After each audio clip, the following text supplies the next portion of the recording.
Silence hung heavy in the humid night air. The house sat dark and empty. Heather loved Memorial Day weekend. It usually meant that only a few weeks stood between her and the end of the school year. She'd get a break before she had to prepare her second-grade classroom for new students. Not this time.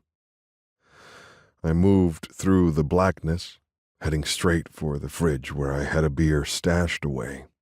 My knee connected with a sharp corner, and pain ricocheted through my leg. A string of curses flew off my tongue as I hunched over.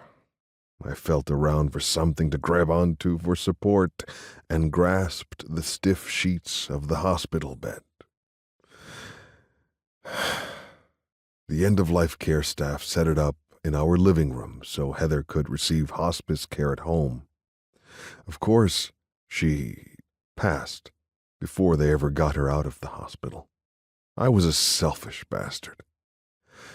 Even though it was Heather's choice to leave the hospital, I didn't want her to finish out her days on Earth at home. If she had, I planned to sell the house the moment she was gone. I couldn't live in the place where my soulmate died. Headlights flashed through the row of living room windows. Probably Maddie being carted home from the bar by that big city douchebag who had just bought out Revanche. If anyone could turn the shittiest day of my life into a good time, it was Maddie. But even she couldn't fill that gaping black hole in my heart. The place where Heather had fit since we were kids. I didn't know why I had gone to the bar after the funeral to drink with the poker club.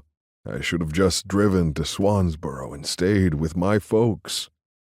I guess the rowdy crowd was preferable to sitting alone and staring at a wall. So I went, barely tolerating being pestered left and right. I stayed at Joker's as long as I could. When I couldn't take it anymore, I paid my tab and headed home. Those 2 whiskeys caught up with me as I felt around in the dark for a light switch. Probably shouldn't have driven myself home. I slunk through the room until I ran into another wall. Instead of the light switch, my fingers wrapped around a picture frame. Light flooded into the room as another car rumbled down the driveway.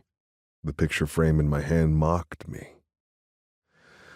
On one side, Heather and I stood facing each other at the altar as we promised till death do us part.